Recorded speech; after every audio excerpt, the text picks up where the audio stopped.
예, 어제 여러분 너무 고생하셨어요. 그죠? 예, 어제죠, 여러분. 그쵸? 예. 예, 너무 고생하셨는데, 너무 수고하셨는데, 제가 이제 UPS 예배 때 한번 얘기하려고 그러는데, 이렇게 실시간 유튜브로 우리 소영자매가 틀어놓은 것도 있지만, 이제 그 전에 그 윤기 간사님이 올려준 구글 얼스로 제가 이제 보고 있었잖아요. 진짜 예수님의 마음이 순간 딱 느껴지는 거예요. 하늘에서 주님이 이렇게 보고 계신 거예요. 정말 이렇게 딱 보고 계신 순간, 이렇게 보고 계시겠구나. 그거보다 더 자세히 보시겠죠. 야, 그래서 제가 막 처음에요, 바람이, 거기 보면은 그 플래그가 이렇게 있거든요. 그게 바람이 정말로요, 이렇게 수평으로 불더라고요. 바람이 엄청 부는 거였어요. 여러분 이제 다 모이시기 전에, 저 미리. 한 10시 반쯤에. 그래서 저는 주여! 막 그럼 기도하고 사람들한테 연락해서 지금 기도해달라 그러고 막 쫙 기도하는데 나중에 찬양할 때 보니까 이렇게 플래그가 이렇게 밑으로 약간 바람이 덜 불었어요, 여러분. 와, 할렐루야입니다. 그래서 하나님 우리가 이렇게 하나님의 이름을 높이는 것들을 정말 기뻐하시는구나. 이렇게 생각이 들었습니다. 우리 성탄절에는 두 가지를 선포하는 거잖아요. 주님이 오셨습니다. 주님이 오실 것입니다. 이것을 잘 하셨음을 믿고 감사합니다. 제가 기도하겠습니다. 하나님 아버지, 69번째 예배 성탄절로 우리 이끄신 하나님을 찬양합니다. 아, 모든 영광 존귀 하나님의 홀로 받아 주시옵소서. 우리를 위해서 아들을 이 땅에 보내셔서 주님은 또 죽기까지 순종하심을 너무 감사합니다. 주님 고맙습니다. 주님 생신 축하드립니다. 오늘도 부족한 종의 말씀을 증거할 때 사람의 소리는 다 가리시고 모든 영광 존귀 하나님이 홀로 받아 주시옵소서. 그리고 예수님의 이름으로 기도합니다. 아멘. 저는 성탄절만 되면 한국에 있을 때 그 영화를 보는 걸 좋아했어요. 어렸을 때부터. 요즘은 뭐 그 유튜브 같은 게 언제든지 원하면 볼 수 있지만 그 당시는 1년에 딱 한 번 정말로 성탄절 때만 볼 수 있는 영화. 킹 오브 킹스 이런 영화, 왕중왕 이런 영화. 그게 너무 좋았어요. 저는 초등학교 때부터 성탄절이 1년에 최고로 좋았어요. 그 영화 때문에. 그 예수님이 본다는 그것 때문에. 그래서 제가 전체는 아니지만 예수님의 탄생과 그 목자들에게 예수님 오신 그 영화 부분을 한 10분 정도 되는데 같이 한번 보도록 하겠습니다. 소리가 혹시 안 나오면 말씀해 주세요.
요셉, 호마바에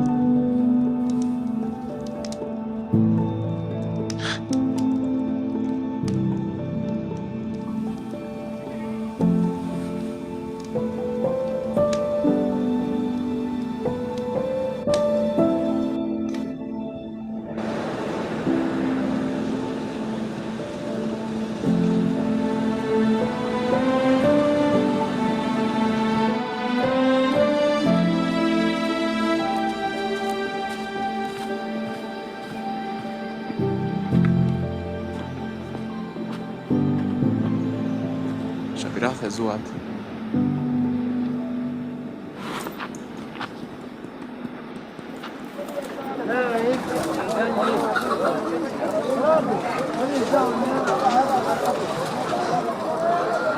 قيدي إذني. شلون؟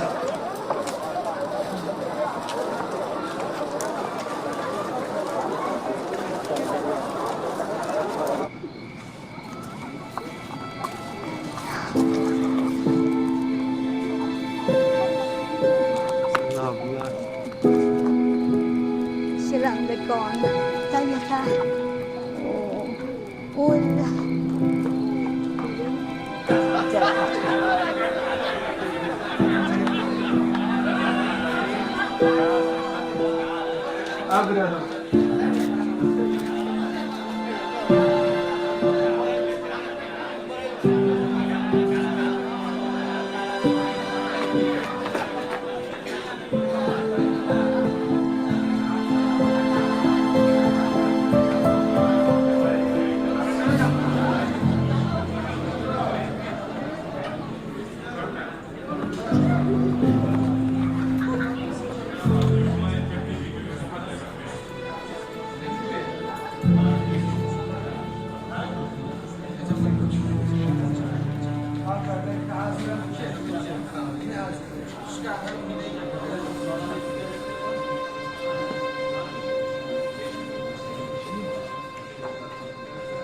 شتاي يساك تثي شتاي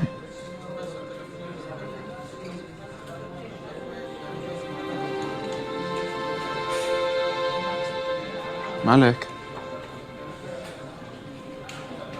وأنا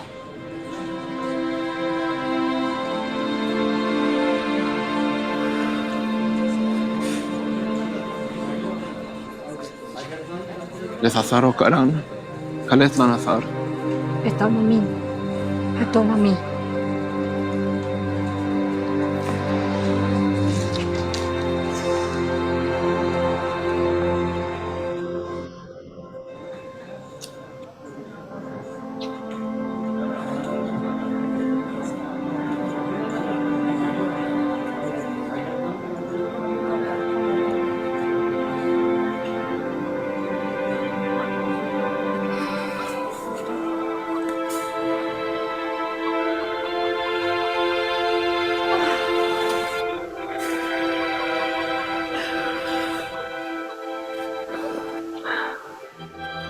مريم أوه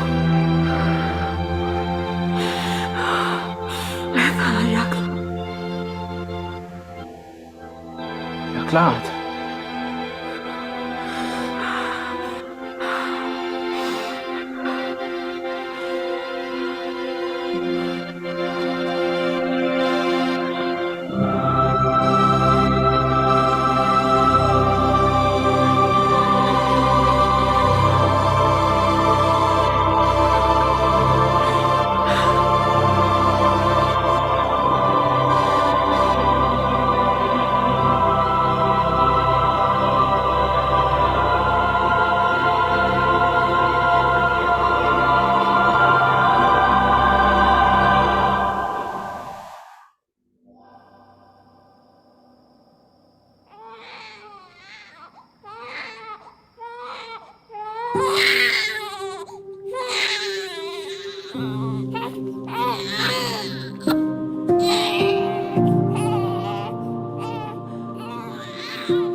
Adonai, Ori,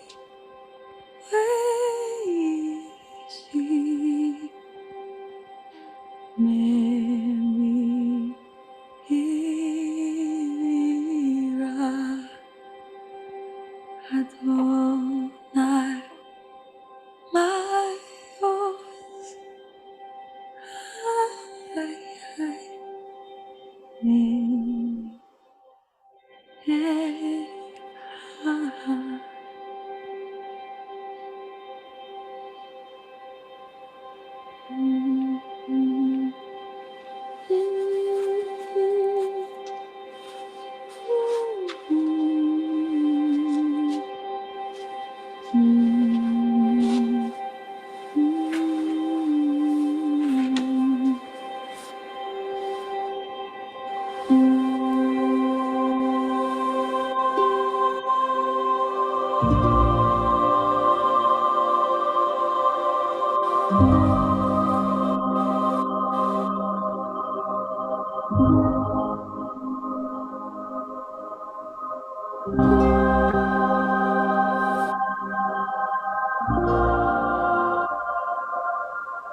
Taylor.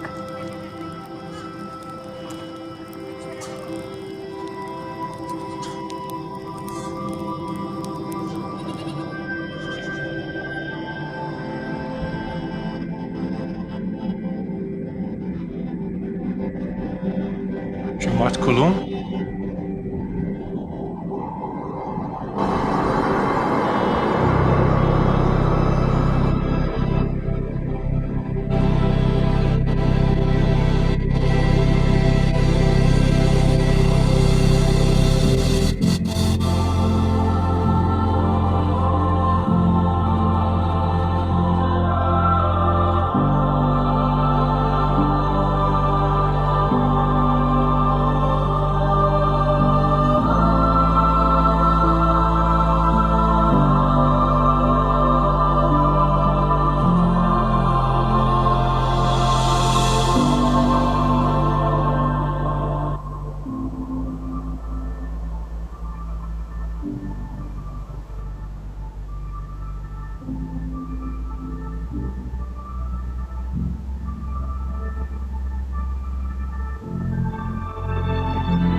שלום לי.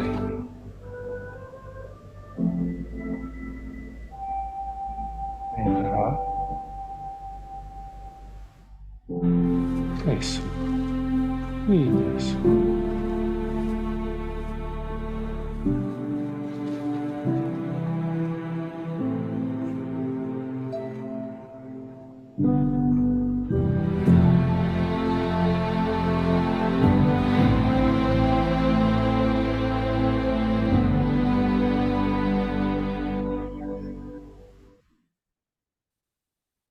예.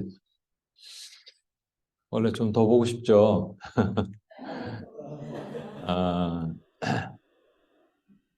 성탄절 되면 항상 반복적으로 같은 내용으로 말씀을 전해야 되는데 그럴 때마다 뭐 해 아래 새로운 게 어디 있겠습니까? 그래서 이번에 하나님 우리 또 온임교회 두 번째 성탄절인데 어떤 말씀을 전해야 됩니까? 라고 기도하는데 하나님이 주신 마음이 이제 우리 온임교회가 2023년부터는 조금 더 새로워질 거라고 저는 믿습니다.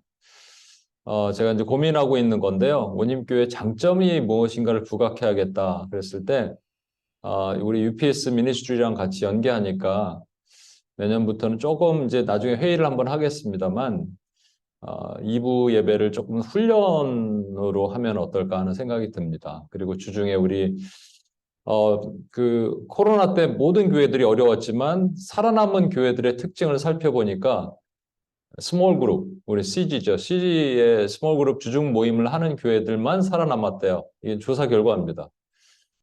그래서 우리도 이렇게 해야겠구나라는 생각이 들었습니다.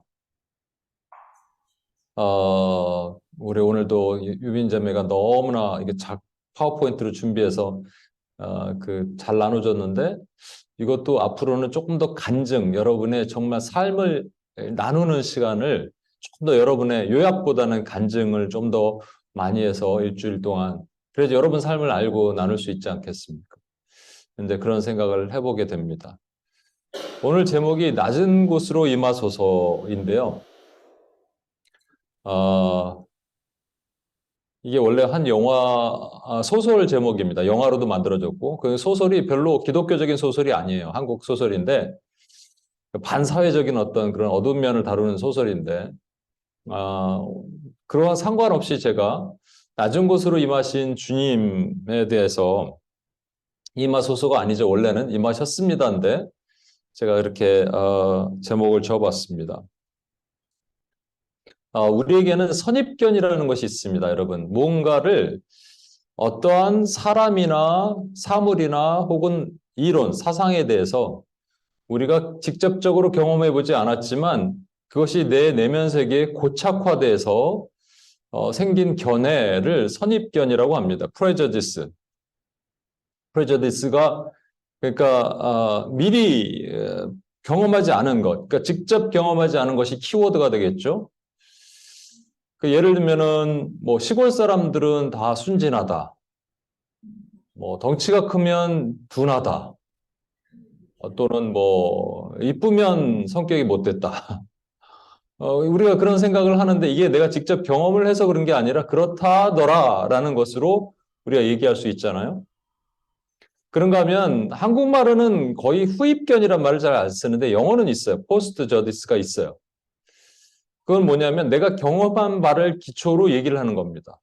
통상적인 개념은 이건데 그 스테레오의 타입을 깨고 내가 경험한 바로 내가 생각을 가지는 것이죠. 제가 초등학교 때는 우리가 등치 큰 애고 반에서 키가 크면 이제 힘이 셀 거라고 생각하고 걔가 막 짱이라고 생각하는데 제가 알던 친구가 있는데 좀 작고 호리호리하고 그랬는데요.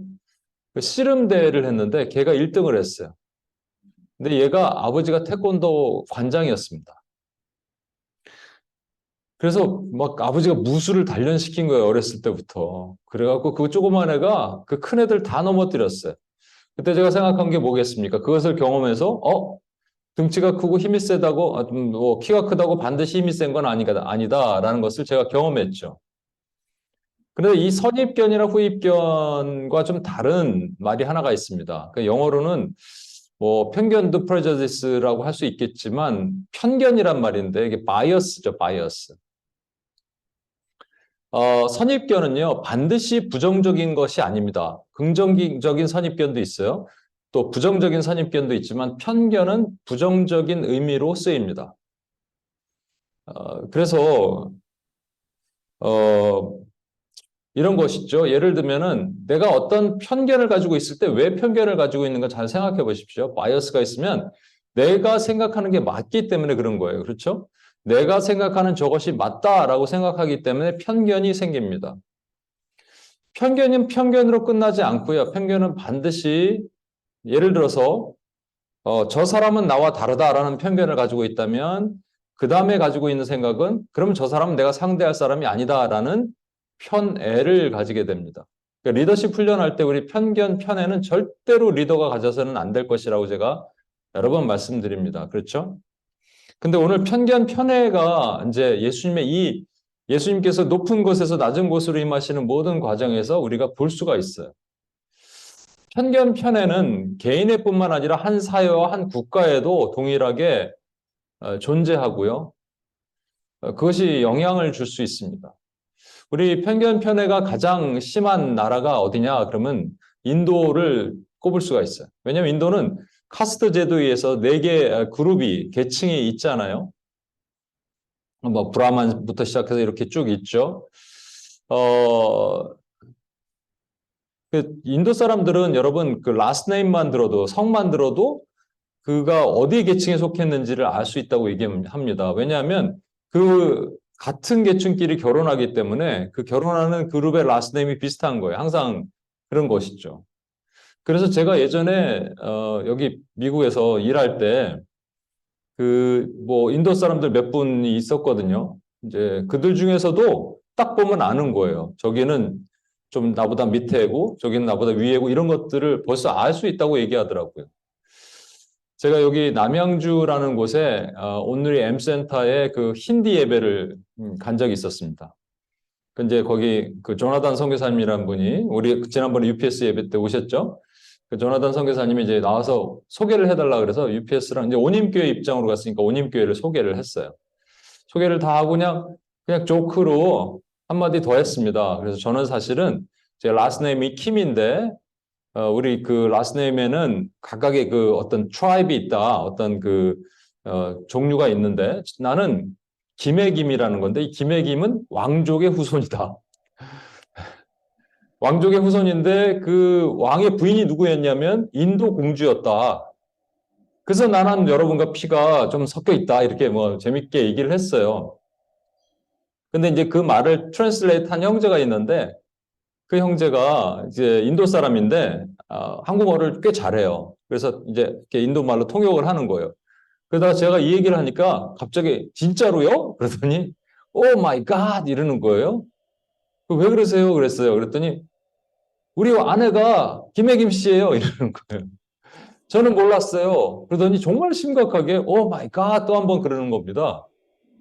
그 형제가 왜 그랬을까요, 여러분? 그 형제는 이렇게 낮은 계층의 사람이었던 것 같아요. 그러니까 인도 사람들은 이걸 되게 심각하게 생각하는 거예요, 여러분. 별거 아닌 것 같다. 우리는 뭐 그럴 수도 있다고 생각하는데, 그죠? 별거 아닌 것 같은데. 그런데 이 네 가지 계층에도 속하지 않은 계층이 있습니다. 그것을 불가촉 천민이라고 얘기하는데, untouchable people group이라고 얘기합니다. 이들은 만지면 부정해진다 그래요. 일반인들이 만지면 부정해지기 때문에 거기 untouchable, 만질 수 없는 어떤 종족이에요. 그들은 뭐 어렸을 때부터 그 사회에서 그 아이솔레이트된 지역에서 살고 그들에게는 뭐 인프라스트럭처나 이런 것들이 거의 없습니다, 여러분. 교육 환경도 없겠죠. 아이들은 교육도 못 받고 그렇게 자라서 그것이 악순환이 되물림되는 거예요. 그래서 오죽하면 애들도 먹을 게 없어서 쥐를 잡아먹는 종족이다 이렇게 표현하기도 합니다. 쥐를 잡아먹어요, 애들이. 그런데 놀라운 사실은요. 인도가 여러분 크리스찬리티가 갑자기 이렇게 팍 올라가고 있거든요. 그 크리스찬리티가 올라온 복음화가 확산되고 있는 그 대상이 누굴까요? 그 카스트에서 이 높은 계층부터 이렇게 밑에 가장 낮은 계층까지 그 힌디인들, 인도인들이 아니고요. 이 불가촉 천민입니다.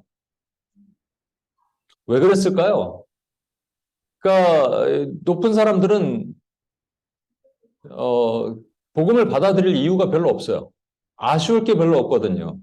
근데 이들은 되게 낮고 천한 사람들인데 마음이 가난해 있어요. 실제도 가난해 있지만 마음도 가난할 환경이 훨씬 많다라는 것이죠. 그래서 그들이 복음에 대한 문을 훨씬 많이 엽니다. 저는 이걸 보면서 하나님의 은혜는 아래로 흐른다라는 생각을 하게 됐어요. 여러분 물이 위에서부터 아래로 흐르잖아요. 이 포텐셜 에너지가 높은 곳에서 아래로 흘러나가죠. 역으로 밑에서 있는 물을 위로 올리려면 엄청난 펌프가 있어야 되고요. 에너지, 전력이 있어야 됩니다. 그렇죠? 그냥 놔두면 위에서 아래로 흐르는 것이 순리예요. 밑에서 위로 올라가는 게 영리고. 순리로 흘러내려가는 이것이 하나님의 은혜도 마찬가지인 겁니다. 하나님의 은혜는 높은 곳에 계신 우리 주 예수 그리스도께서 이 땅에 낮은 곳으로 오신 그것으로 표현될 수가 있는 것이죠. 이와 비슷한 원리가 성경에 등장하는데요. 여러분 그 갈릴리 호수가 있잖아요. 갈릴리 호수가 워낙 크니까 우리가 레이기라고 말하지 않고 그 Sea of Galilee 이렇게 얘기합니다. 그러니까 바다야. 너무 큰 것처럼. 근데 그 갈릴리 호수의 근원이 어디냐면 그 위로 올라가면 조그만 호수가 하나 있는데 그게 아니고요. 그 위로 올라가면 산이 하나 있습니다. 그게 만년설이 있는 산인데 그것이 헐몬산이에요. 헐몬산에서 이 만년설이 녹아서 내려와서 그게 그 호수를 이루고 밑에 갈릴리의 바다를 이루게 되는 겁니다. 그 말씀이 시편 133편 1절에서 3절에 있어요. 보라, 형제가 연합하여 동거함이 어찌 그리 선하고 아름다운고, 머리에 있는 보배로운 기름이 수염 곧 아론의 수염에 흘러서 그의 옷깃까지 내림 같고, 헐몬의 이슬이 시온의 산들의 내림 같도다. 거기서 여호와께서 복을 명령하셨나니 곧 영생이로다. 여러분 보시면 이걸 갖고요, 그 인본주의자들, 이상한 사람들이 성경을 잘못 해석해서 형제가 동거함이 어찌 그리 아름다운 거, 이거 갖고 뭐 dwell together 이런 것이 동성애다 이렇게 얘기하는, 뭐 이렇게 해석하는 사람도 있어요. 이 개처방 같은 것들이 그렇게 해석을 합니다. 근데 여러분 그 뜻은 절대 아니죠. 이 형제는 우리의 맏형님 대신 우리 주 예수 그리스도와 우리가 연합하는 것이 어찌 그리 아름다운 거를 지금 시편 133편에서 예표하고 모형하고 있는 겁니다. 그 모습을 어떻게 표현하고 있냐면요. 이스라엘 백성들이 출애굽했을 때 광야에서 하나님께서 대제사장을 모세의 형인 아론을 통해서 대제사장을 세우잖아요. 그리고 모세에게 그에게 기름을 부으라. 기름 붓는 것은 위임하는 겁니다. 어떤 직위를 줄 때 항상 기름을 붓죠. 기름을 부었는데 기름을 부으니까 기름이 그대로 멈춰 있지 않잖아요. 흘러내리잖아요. 수염을 타고 옷깃까지 흘러내리는 그 모습이 사실 대제사장은 우리 주 예수 그리스도께서 이 땅에 대제사장이셨잖아요. 주님께도 동일하게 하늘에서 기름이 부어주시고 그 기름 부음이 어디로 흘러나가냐면 우리들까지 흘러왔다는 거예요. 그 모습을 헐몬산의 눈이 이제 이슬로 통해서 만들어지잖아요. 그것이 흘러서 어디로 오냐면 갈릴리까지 흘러나와서 갈릴리 호수를 이루게 되는 겁니다. 수많은 물이 있는 곳. 그런데 그걸로 끝나는 게 아니고요. 그 다음에 말씀 에스겔 47장 8절에 보면 그가 내게 이르되 이 물이 동쪽으로 향하여 흘러 아라바로 내려가서 바다에 이르리니 이 흘러내리는 물로 그 바다의 물이 되살아나리라, 이런 얘기를 하는 겁니다. 여러분 에스겔 47장 앞부분 보면 이런 부분이 나와요. 성전이 있는데 성전에 문지방이 있잖아요. 문지방에서 갑자기 물이 막 흘러나와요. 그러더니 그 물이 점점 불어서 문이 동편에 있거든요. 동쪽에 물이 흘러나가다가 갑자기 턴을 합니다. 남쪽으로 흘러나가면 그게 어디냐면 요단강이에요. 요단강으로 물이 흘러내려간다는 것이죠. 예루살렘 성전에서 물이 흘러나와서 요단강으로 물이 흘러내려가서 어디까지 가냐면 여러분 거기서 가면 큰 호수가 하나 있습니다. 무슨 호수죠? 예, 데드 씨, 사해입니다. 사해까지 흘러나가는데 그 사해에 바닷물이 되살아나리라라는 말이에요. 여러분 그 일반 바다의 소금의 염도가 3.5%래요. 사해는 31.5%입니다. 그래서 거기서는 수영 못하는 사람도 가만히 있으면 둥둥 뜨잖아요. 왜 사해 소금 염도 농도가 이렇게 높아졌느냐? 물은 들어오는데 증발은 되는데 나가는 곳이 없어요. 물은 계속적으로 흘러나가야 되잖아요. 그렇죠? 그러니까 정체되어 있는 물이다 보니까 소금 농도만 계속 높아지는 거예요. 이렇게 증발이 되고 하다 보니까. 거기는 물고기가 못 삽니다. 그런데 그 물고기가 살아나리라. 어떻게? 헐몬산에서 있으리. 예수께 기름 부은 그 기름 부음이 흘러내린 것처럼 헐몬산에 있으리 물이 흘러내려서 그 죽은 바다를 물고기가 살 수 있게 하리라. 죽은 바다가 누구예요? 어디예요? 저와 여러분이 죽은 바다였어요, 여러분. 저와 여러분이 한때는 죽은 바다에서 도저히 살 수 없는 이 세상, 그 세상 속에서 우리가 살았단 말이죠. 우리 심령이 죽은 바다였어요. 그런데 예수 그리스도의 기름 부음이 우리한테 흘러내리니까 그 능력으로, 그 은혜로 우리가 살아서 지금 살아있잖아요. 그렇죠? 우리 겉으로 보기에 살아있는 것 같은 사람들도 죽었는데 우리는 살아있는 거예요, 여러분. 그 은혜가 얼마나 큽니까? 그래서 그 은혜는 아까 헐몬산에서 흘러내리듯이, 기름이 흘러내리듯이 높은 곳에서 낮은 곳으로 은혜는 흘러내려간다라는 거예요. 근데 그리스도께서 이 땅에 오실 때 은혜가 흘러내려가는 것을 방해하는 것이 있었어요. 그래서 예수님은 은혜를 흘러내려보내는 낮은 곳으로 가시는 이유를 우리에게 분명히 설명하십니다. 오늘 본문 1절에 보면 아우구스투스라는 황제가 칙령을 내립니다. 칙령을 내린 이유가 뭐냐니까 모든 로마가 소유한 모든 땅, 식민 지배하는 땅에는 모든 백성들이 자기 고향으로 가서 호구 조사를 하라는 거예요. 이게 인구 센서스죠. 여러분, 센서스를 하는 이유가 무엇인가요? 두 가지가 있어요. 내가 얼마나 부국강병한가, 얼마나 많은 사람들을 소유했는가. 사람 수 하나가 국가의 능력이니까. 이게 첫 번째고, 두 번째는 그래서 얼마나 많은 세금을 거둘 수 있는가. 세금 삥땅 못 치게 하려고 그거거든요. 여러분, 다윗이 그 밧세바 한 명을 범한 죄 빼놓고는 하나님 앞에 정직했습니다. 그런데 노년에 말년에 딱 한 가지 또 죄를 범하거든요. 그게 뭐냐니까 나이 들어서 이 나라가 얼마나 부유한가, 얼마나 강한 나라인가를 보고 싶은 거예요. 그래서 북쪽부터 남쪽까지, 단부터 부엘세바까지 인구 조사를 시킨 겁니다. 근데 하나님이 그것을 보시고 진노하세요. 진노하시고 전염병을 주셔서 7만 명이 죽어요. 하나님이 왜 진노하셨을까요? 그 다윗의 마음에 인구 조사를 한 이유와 목적이 분명히 있는 거예요. 그게 뭐냐니까 내 나라가 얼마나 강한가를 보려는 게 아니고 내가 얼마나 강한가, 내가 얼마나 좋은 업적을 남겼는가를 보고 싶은 것이죠. 그래서 여러분, 교만은 무서운 거예요. 내 힘으로 무엇을 할 수 있다고 착각하는 순간 우리는 교만의 늪에 빠집니다. 그러면 걷잡을 수 없어집니다. 여러분, 제가 교만을 여러 가지 정의로 말씀드렸어요. 교만은 나는 잘났다, 뭐 이거만 교만이 아니에요. 그건 진짜 잘난 사람이고, 저와 여러분 같이, 아니, 여러분 잘났고요. 저처럼 못난 사람은 나는 잘났다 하고 싶어도 할 게 없거든요. 그래서 다른 교만을 선택합니다. 어떻게 하냐면 내 스스로 모든 것을 하면 돼요. 하나님께 묻지 않고 기도하지 않고 내가 결정하면 돼요. 그게 교만입니다.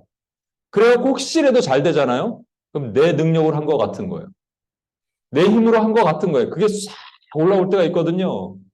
여러분과 저도 수도 없이 경험했잖아요. 그렇죠? 이게 싹 올라옵니다. 밑에서. 저도 한번 말씀드렸잖아요. 코스타에서. 그때 제가 신학을 시작할 초창기였는데, 그 용화시단 목사님들이 다 계셨는데, 어떤 귀신 들린 자매가, 막 거기서 발버둥 치고 있었을 때, 하나님께서 어떤 능력을 주셔서 어떤 기도했는데 치유가 되는 순간, 제가 화장실에서 딱 들어갔는데, 정말로요, 이 발바닥부터 여기까지 피가 쫙 올라오더라고요. 신기한 경험을 했습니다. 그게 뭐가 올라오는 걸까요? 교만이 올라오는 겁니다. 그때 마귀는 이런 얘기를 합니다. 와, 너 봐라. 너 대단하다. 그런 순간 망하는 거예요, 여러분. 마귀는 계속적으로 우리에게 얘기하죠. 내가 스스로 한 것이야. 너는 할 수 있어. You can do it. 이게 좋은 얘기 같죠? 네가 한 것이 아니야. 우린 나의 힘이 아니고 나의 능이 하고 나의 힘이 아니고 나의 능이 아니라 하나님의 신, 성령의 능력으로 가능합니다라고 우리가 선포해야 되는데 내가 한 것 같은 거예요. 이게 교만입니다. 가장 무서운 놈입니다. 아까 말씀드렸죠. 물은 위에서 아래로 흐르게 돼 있다고요. 근데 내가 밑에서 위로 끌어올릴 수 있을 것 같아요. 조금 올릴 수 있어요. 펌프가 있으면. 근데 계속은 못합니다. 전력이 끊어지면 못하는 거예요. 근데 내가 한 것 같이 생각되는 순간 그게 무슨 영이냐면 사단의 영입니다. 여러분 잘 보세요. 예수님이 이 땅에 오실 때 위에서 아래로 오셨는데 그때 아우구스투스라는 로마의 황제, 그 당시 로마는 세상을 지배하는 철의 나라. 그 로마의 황제는 사실상 사단의 왕국의 사단을 상징한단 말이죠. 그 사단이 보여준 게 뭐예요? 교만. 얼마나 내 나라가 강한지 보고자 이걸 보여준 거예요. 근데 주님은 그 높아진 것이 아니라 낮아진 곳으로 오셨단 말이에요. 교만을 뚫고 낮아진 곳으로 오셨어요. 제가 예전에 알던 어떤 분이 계세요. 미국에서 사업을 크게 하셨는데 지금 쫄딱 망하셨어요. 정말로 여러 개 이렇게 비즈니스도 하시고, 여러분 아시겠지만 식당 이렇게 하면 한국에서는 별 볼 일 없어 보이지만 미국에서는 되게 큰 식당들 몇 개 갖고 있으면 기업가잖아요. 이분이 근데 이것도 하고 저것도 하고 막 했어요. 웨어하우스 사업도 하고 여러 가지. 막 벌리다가 결국 망했습니다. 근데 그때 그 얘기를 하시더라고요. 자기가 예전에는 정말 이렇게 잘 나갔는데. 그래서 제가 물어봤죠. 장로님이셨는데, 장로님, 아니, 근데 왜 이렇게 많이 벌리셔서 그러셨어요? 그랬더니 이런 얘기를 하셨어요. 내가 안 하면 누군가 하니까. 자기 친구도 동종업계에 있으면 그 사람이 하는 것보다 내가 하는 게 나은 거예요. 그 한국의 기업들, 대기업들이 있었잖아요. 문어발식으로 기업 확장을 했잖아요. 왜 그랬습니까? 우리 회사가 안 하면 다른 회사가 하니까. 삼성이 안 하면 LG가 하니까. 자녀들 그 선행학습 막 시키죠, 요즘. 왜 시키나요? 안 하면 뒤처질 것 같으니까. 내가 안 하면 쟤들이 할 거니까, 옆집이. 이게 교만의 마음들이에요, 여러분. 우리는 세상에서 사람들에게 끊임없이 이런 걸 배워왔어요. 뭘 배워왔냐면 자녀들에게도 너 가만히 있으면 밟혀. 그러니까 네가 올라가. 스스로 올라가야 돼. 라고 계속적으로 주입하고 밟히지 말고 밟으라고 가르쳤습니다. 스위스의 그 위대한 신학자 찌빙글리가 어느 날 산길을 가다가 찌빙글리가 산길을 가는데 산에서 이상한 걸 봤어요. 염소들이 위에서 이렇게 밑으로 내려오는데 또 밑에서 위로 올라가는 염소들이 서로 만난 거예요. 그러니까 길은 외길이에요. 그러니까 어떻게 했을까? 이걸 쳐다보고 있었습니다. 그러니까 놀라운 사실, 놀라운 진리를 하나 발견했어요. 밑에서 위로 올라가는 염소들이요, 누워버렸답니다. 그랬더니 위에서 밑으로 내려오는 염소들이 그 누워있는 염소를 밟고 지나갔대요. 야, 여러분, 염소는 두 종류의 염소가 있더라고요. 눕는 염소와 밟는 염소. 여러분은 어떤 염소세요? 눕는 염소세요? 밟는 염소세요? 아까 말씀드렸듯이 주님이 이 땅에 오실 때 로마라는 사단의 왕국을 상징하는 것에 그 얼마나 부국했는지 보고자 하는 그 교만에 팽배했을 때 올라가고자 하는 거잖아요. 그렇죠? 사단이 이사야서에 보면 하나님처럼 되어 하나님의 북극자까지 올라가려고 그럽니다. 그런데 우리 주님은 내려오셨어요. 우리 주님은 눕는 염소가 되셨습니다. 근데 세상의 가르침은 안 그래요? 밟으라 그래요. 어디든지 밟아야지 네가 이긴다고 가르칩니다. 오늘 제가 이 말씀을 오전에 했는데 오늘 처음 오신 한 자매님이 그 얘기를 공감하시더라고요. 자기도 밟으라고 아이들한테 가르쳐왔다. 이 교만의 사단의 진을 뚫고 내려오셨는데 사단의 진을 뚫고 내려오셨으면 이제 다 된 거 아니에요? 그런데 아니에요. 그 교만, 사단의 교만이 파생시킨 아까 말한 선입견이 파생시킨 두 가지가 이 땅에 팽배했기 때문입니다. 그게 뭐냐니까 첫 번째는 편애, 두 번째는 편견이에요. 편애는 뭐라고요? 사랑 없는 거예요. 주님이 이 땅에 예언하셨어요. 마지막 때는 사람들이 사랑이 식어진다. 그 마지막 때는 지금 때가 아니고요. 전 2000년 역사, 예수님이 오실 때부터 사랑이 없었어요. 사랑이 식어지면 지금이 더 강해지죠. 그러니까 누가 아프고 힘들면 돌아보지 않는 그런 시대가 더 강해진 거예요. 여러분, 이 마리아랑 요셉이 호적 조사를 하고 자기 고향인 베들레헴에서 하고 자기 고향인 자기가 살던 나사렛으로 빨리 가면 되는데 이 마리아가 임신 그 출산을 하게 됐어요. 임박했어요. 그래서 여관마다 두들깁니다. 근데 사람이 이제 여관에서 방이 없대요. 여러분 계속 두들기고 여관 주인이 지금 출산이 임박한 마리아를 봤을 거 아니에요? 그리고 그걸 지나가던 누군가를 봤을 거 아닙니까? 그러면 하다못해 우리 집으로 데리고 들어오든지 집에 아니면 집이 힘들면 집 밖에 창고라도 좀 이렇게 마련해 줄 수 있잖아요. 한두 군데 두들겼겠습니까, 여러분? 그러니까 집집마다 두들겼는데 집집마다 문을 안 열어준 겁니다, 여러분. 이게 그 시대의 시대상이에요. 사랑이 없는 냉정한 시대상에 주님이 오셨다는 거예요. 여러분 잘 보세요. 예수님이 어디서 태어나셨는지 잘 보십시오. 말구유, 그러니까 마구간이죠. 스테이블이죠. 거기에 그 맨저, 말구유에다가 눕혀 주셨어요. 여러분 그 역사학자들이 얘기하는데 여기에 그 마구간은요, 뭐 아주 팬시하게 지은 마구간이 아니고요. 아까도 동굴 같은 데 있었죠. 예, 주로 동굴 같은데 소나 양이나 염소가 밤에 추우니까 이슬 맞지 말라고 집어넣는 곳이랍니다. 소나 양과 염소의 몸에서 어마어마한 냄새가 난답니다, 여러분. 저도 페루 갔을 때 한번 경험했는데 냄새 엄청 나요. 거기서 나신 거예요, 여러분. 그리고 여러분, 이 구유 있잖아요. 말통, 그거 막 먹은 거 막 침과 섞여갖고 엄청 냄새나는 위에다가 예수님을 눕힌 거예요. 아니, 이렇게까지 하실 필요가 있을까? 여러분 생각 안 드세요? 이렇게까지 하실 필요가 있을까? 아니, 알았어요. 주님이 높은 곳에서 낮은 곳으로 오신 거 알았으니까 그냥 어디 평민의 집에서 태어나셔도 우리가 충분히 공감하거든요. 이렇게까지 하실 필요 없거든요. 그렇다면 하나님이 의도하신 바가 있는 거예요. 이 시대의 시대상에 주님께서 갈 곳이 없어서 여기 오신 겁니다. 의도적으로 오신 게 아니고요. 갈 곳이 없어서 아무도 안 받아줘서. 그만큼 사랑이 없었다는 거예요. 그만큼 사람들은 사랑하고자 하는 사람만 사랑했다는 거예요. 편애, 페이버티즘, 심각하죠. 여러분에게 묻겠습니다. 여러분은 이런 상황에서 여러분에게 누군가 찾아오면 집을 내줄 수 있겠어요, 혹시? 남루한 사람들이 애 낳는다는데 우리 집을 내줘야 되는데 이거 쉽지 않은 거거든요. 근데 우리 마음도 사실 사랑이 그렇게 많지 않을 수도 있어요, 여러분. 지금, right now. 제가 한번 말씀드렸죠, 예전에. 어머니가 창녀, 몸을 파는 여인 집에서 태어난 2명의 자녀가 있어요. 근데 그 언니가 살다 너무 견디기 힘들어서 도망쳐 나와서 갈 곳이 없었다가 어떤 남자 전도사님, 나이 차이도 별로 안 나요. 근데 그분이 이 자매를 입양했어요. 처음에 이 집으로 들어갔을 때 이 자매는 그렇게 생각했대요. 그냥 며칠 잠을 재워주고 그냥 잠잘 곳을 마련해 주는 정도만 생각했는데 진짜 아버지가 됐다라는 거예요. 그분은 이제 목사님 됐죠. 그 자매님은 딸은 전도사가 됐어요. 그 교회에. 여러분 그렇게 할 수 있을까?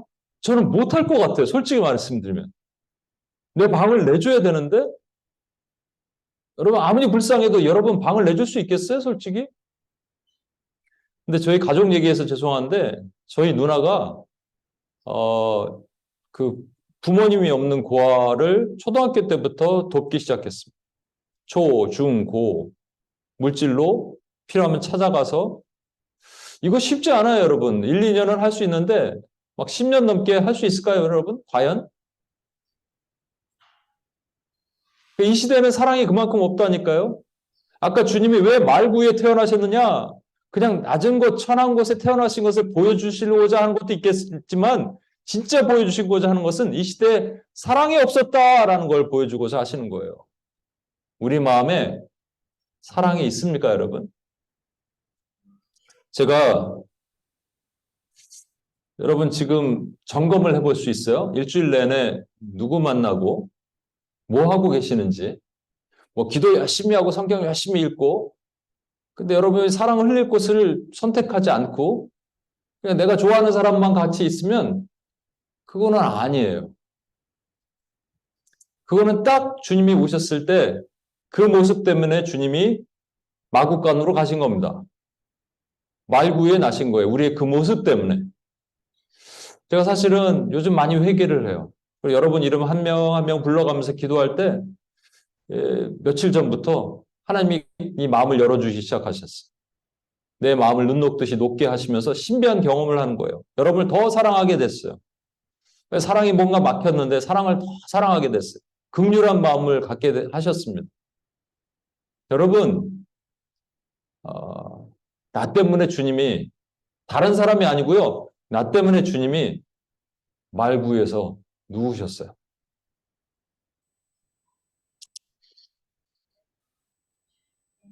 바울 사도는요. 우리가 아무리 어떤 사역, 불같은 우리 몸을 불사르는 데 내어준다 할지라도 사랑이 없으면 울리는 꽹과리라 그랬습니다. 여러분 울리는 꽹과리세요? 두 번째는 예수님의 이 땅에 오심은 아까 말한 것처럼 사랑이 없는 시대에 이 편애를 뚫고 오셔서 충돌하신 거예요. 그것 때문에 말구에 누이셨다면 두 번째는 예수님은 이 땅에 오셨을 때 편견을 뚫어버리셨습니다. 여러분 오늘 본문에 보면 예수님을 처음 아련한 사람들은 고위 관직 사람들도 아니고 뭐 유명한 사람들도 아니고 목자들이었습니다. 여러분, 그 당시 목자들은요, 아주 비천한 계층의 사람들이에요. 여러분, 이집트에서도 고센 땅의 목자들을 따로 출애굽하기 전에 이스라엘 백성들이 거기에 살았잖아요. 그 이유는 목자 되는 사람들, 그러니까 양과 염소를 치는 사람들은 하층 계층으로 여겼기 때문이에요. 천민으로 여겼기 때문이에요. 불가촉족, 아까 말한 것처럼 인도의 불가촉 천민 같은 거예요. 언터처블 피플 그룹과 같은 사람들이 이 목자들입니다. 뭐 자기 양, 소도 있겠지만 대부분 부자들의 그 양과 소를 위탁해서 키우는 사람들이에요. 양과 염소와 같이 들에서 키우는 거예요. 들에서 사는 거예요. 마을에서 살지 못합니다, 이들은. 그들에게 천사가 나타났습니다. 우리가 생각하는 내가 맞아 라고 생각하는 편견을 깨고 주님이 그들에게 나타나셔서 그들로 하나님께 오도록 우리 주 예수 그리스도를 첫 번째로 경배하도록 하신 거예요. 이게 뭐예요? 우리 편견을 깬 거예요. 우리는 편견이 있어요. 근데 편견의 원인은 뭐라고요? 내가 맞다. 내가 맞다라는 거예요. 제가 여러 번 말씀드리지만 편견을 깰 수 있는 유일한 방법은 나는 틀렸습니다, 주님 하면 되는데 내가 맞다라고 하는 이 시대 때문에 주님은 멀쩡한 우리에게 안 오시고 저기 어디 가난한 자, 소외된 자, 목자에게 먼저 다가가셔서 그들에게 하나님 영광 돌리게 하도록 하신 거예요. 와, 얼마나 슬픕니까, 여러분? 우리가 만약에 이런 편견이 없었다면, 이런 교만이 없었다면, 내가 맞다는 생각이 없었다면 주님은 뭐 바리새인이고 서기관이고 다 오셨을 거예요. 천사를 다 보내셔서. 예수께 경배하라. 근데 안 그랬다는 거예요. 다 교만했다는 거예요. 다 편견이 있었다는 거예요. 목자들, 그나마 그 가난한 사람들 빼고. 다윗 왕이 왜 왕이 됐을 때, 그에게 기름이 부어졌을 때 그 형들 7명 제끼고 다윗에게 기름이 부어졌죠? 왜? 왜 그랬습니까? 다윗이 뭐 특출해서? 잘생겨서? 죄를 안 져서? 아닙니다. 성경은 분명히 기록하고 있어요. 그가 그냥 하나님의 마음에 합한 자였기 때문에. 왜 합한 자입니까? 몰라요. 여러분, 그러면 왜 이 목자들입니까? 몰라요. 근데 한 가지 사실이 있어요. 우리가 착각하는 거 제가 여러 번 말씀드립니다. 주님이 이 땅에 오실 때 평화의 왕으로 오셨다니까 어디 뭐 분쟁 지역이나 노사 분규가 있는 곳에 막 플랜카드 걸어놓고 뭐 평화의 예수처럼 우리도 평화롭게 뭘 합시다 이렇게 얘기하는데 이건 거짓말이에요. 주님은 이 땅에 평화를 주러 오시지 않았다고 분명히 말씀하십니다. 내가 평화를 주러 온 것이 아니라 검을 주러 왔노라. 분쟁을 주러 왔노라. 그 분쟁은 아버지와 아들이 어머니와 며느리가 싸우는 거예요. 뭐 때문에? 복음 때문에. 한 가정의 가족이라고 해도 복음 때문에 갈라지는 것이죠. 그럼 주님은 이 땅에 그 평화를 주시긴 주시는데 누구에게 주시는가 중요한 거예요. 여러분, 이 말씀 다시 한번 같이 읽어볼까요? 지극히 높은 곳에서는 시작.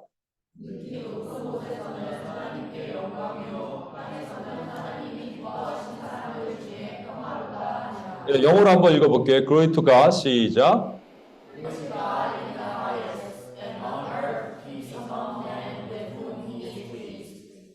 예, 이거 오해하시면 안 돼요. 지극히 높은 곳에서는 하나님께 영광 좋습니다. 근데 그냥 땅에서는 평화가 아니고요. 땅에서는 기뻐하심을 입은 사람들 중에 평화란 얘기예요. 누가 기뻐하심을 입은 사람이에요? 편견이 없는 사람. 내가 맞다라고 하지 않는 사람. 나는 무익한 종이라고 얘기하는 사람. 난 죄인 중에 괴수라고 얘기하는 사람. 그 사람에게 하나님의 평화가 임한다는 거예요. 오죽 없으면 정말로 그 들판에 사는 목자들에게 주님이 오셨겠습니까? 세상의 편견을 뚫고 주님은 낮은 곳으로 임하셨어요. 여러분, 이 말씀만 하고 이 예화를 말씀드리고 마치도록 하겠습니다. 여기 안산에 안산 제일교회라고 한 두 번째로 큰 교회가 있습니다. 그 교회 초창기 때예요. 그 정모 씨 어떤 형제가 있는데 그분이 과실치사로 감옥에 갔는데 사형 원도를 받았답니다. 그러니까 뭔가 심각한 죄를 지은 거예요. 사형 언도를 받았는데 사형 언도가 그분이 이제 모범수가 됐고 나중에 예수를 믿게 됐어요. 그래서 사형수에서 무기수에서 이제 장기수, 롱텀으로 감옥에 있는 그 장기수가 됐습니다. 그러다가 그 감옥에 면회를 오는 그 교도소 사역을 하는 교회 그 안산제일교회의 멤버 중에 오모 집사님이란 여자 집사님이 그 분을 면회를 자주 오면서 예수를 복음을 전하고 그다음에 교육을 시키고 했습니다. 8년 후에 이들은 옥중 결혼을 하게 됩니다. 남자는 옥에 있고 여자만 이제 와서 옥중 결혼을 한 거예요. 그리고 이분이 되게 모범수기 때문에 17년 이제 감옥에 있은 지 17년 만에 나오게 됩니다. 결혼한 지 이제 9년 만이죠. 그렇죠? 예. 나오게 돼요.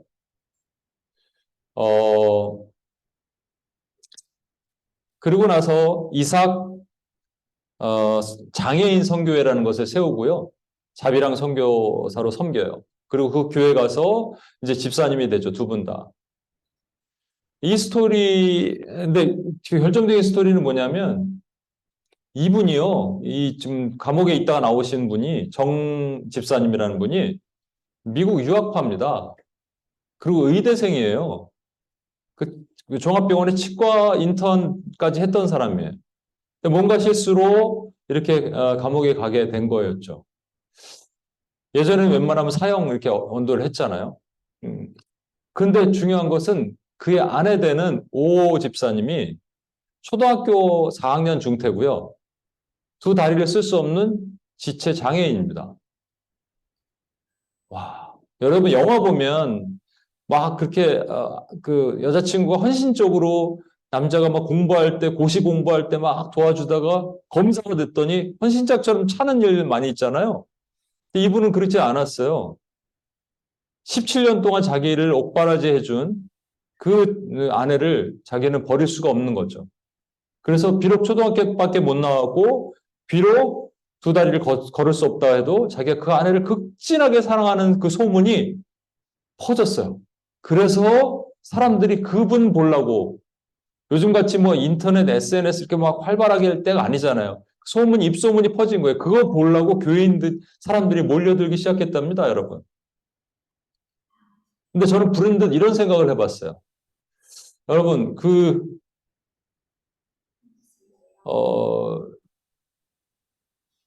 제가 이제 옥에 있는데, 감옥에 있는데, 저에게 찾아온 분이 똑같은 이제 초등학교만 나오고, 지체 부자유자고, 저를 불쌍히 여겨주시고 17년 동안 저를 옥바라지 해준다면 전 너무 고마울 것 같아요.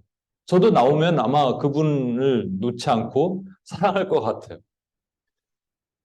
왜냐면 그냥 동병상련이잖아요. 저의 연약함을 이렇게 같이 알아주고 하는 것. 그런데 만약에 저에게 어떤 여자분이 찾아와서 계속 면회하는데 그분이 박사학위의 미스코리아 출신이야. 그럼 어떨까요? 부담 엄청 갈 것 같아요. 그리고 속마음은 저러다 언젠가 떠날 거야. 나를 떠날 거야. 이런 생각 안 들을까요? 여러분, 우리 주님이 왕이신데 그분이 정말 왕으로서 오셨면 금빛 막 옷 입고 우리에게 오셨다면 우리 부담 갈걸요? 이 땅에 오셔서 막 방언만 하시고 천국 방언만 하시고 못 알아듣는 말. 우리 힘들걸요, 여러분 아마? 저분과 나는 너무 거리가 있어 라고 생각할걸요? 근데 그분이 하늘 영광 버리고 내려오셔서 우리가 똑같은 종의 형체의 몸을 입으시고 심지어 말구에서 나오시고 우리가 쓰는 동일한 언어를 사용하시고 우리가 먹는 동일한 음식을 드시고 왜 그렇게 하셨나요? 우리의 죄 때문에.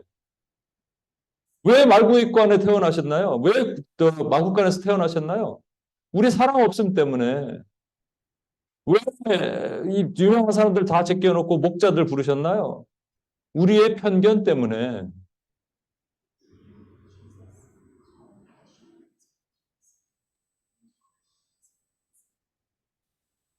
저는요, 우리 교회가 그런 교회가 되었으면 좋겠습니다. 주님이 오실 때 이 사단의 견고한 진, 교만의 껍질이 얼마나 두꺼웠는지 아무나 뚫지 못할 때 주님은 사람들을 계속 사단은 부축해서 위로 올라가려 때 주님은 위에서 아래로 내려오셔서 또한 이 땅에 이것 때문에 편애와 편견 때문에 주님은 말구에 나오시고 그리고 목자들에게 경배를 받으셨어요. 역설과 모순이죠. 근데 그것 때문에 우리는 이렇게 살 수 있습니다. 미스코리아, 박사 미스코리아가 아니라 지체 부자유자의 초등학교밖에 안 나온 모습으로 우리에게 오셨기 때문에 우리가 주님 앞에 엎드릴 수 있는 겁니다, 여러분. 그게 우리의 죄 때문인데. 이게 크리스마스의 은혜라고 저는 생각합니다.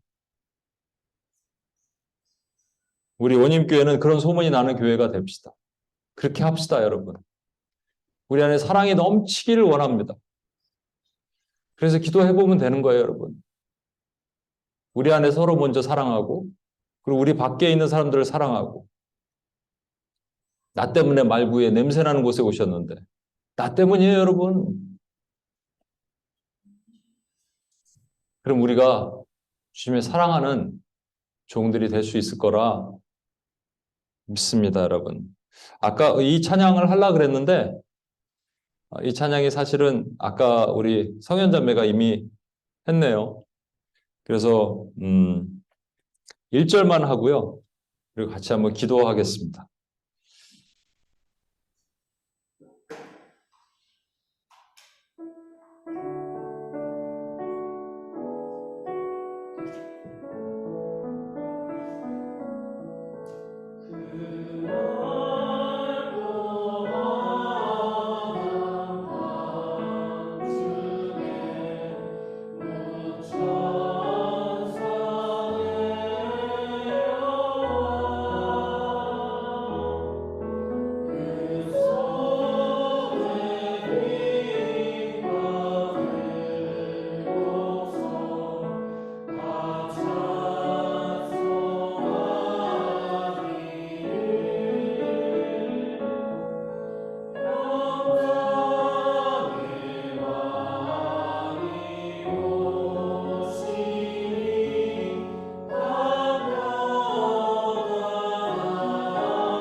우리 시간 같이 한번 기도하겠습니다.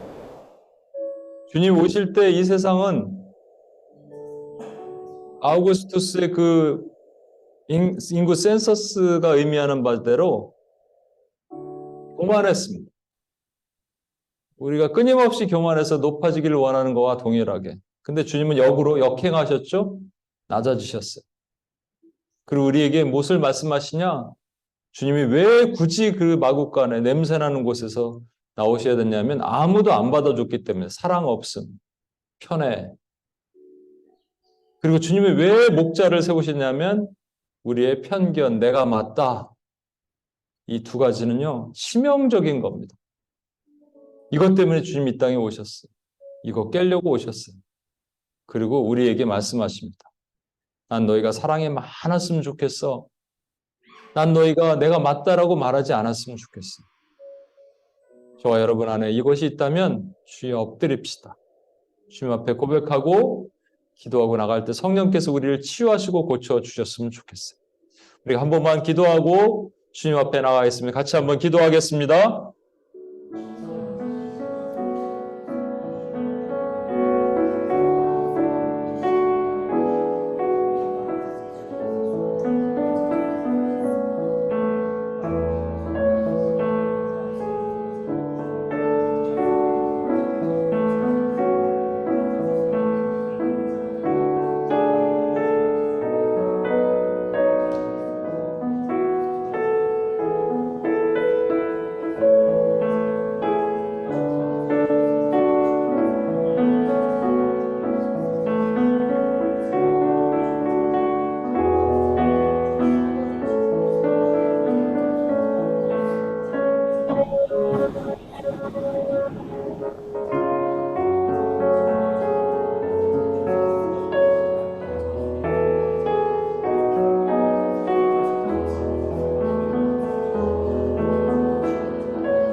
하나님 아버지 감사합니다.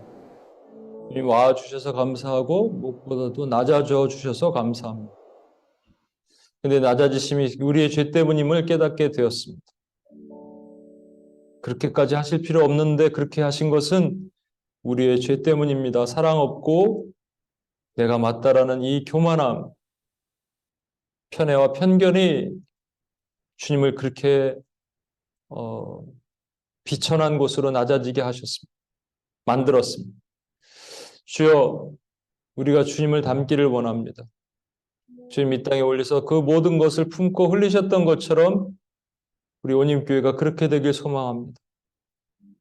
주님이 낮아지셨기에 우리가 주님 앞에 엎드릴 수 있었던 것처럼 또 다른 낮은 자, 목자들, 비천한 자들을 찾아가서 함께 울어주고 함께 슬퍼하고 함께 공감하고 함께 기뻐하는 하나님의 교회가 될 수 있도록 그런 온임교회가 될 수 있도록 주여 도와주시옵소서.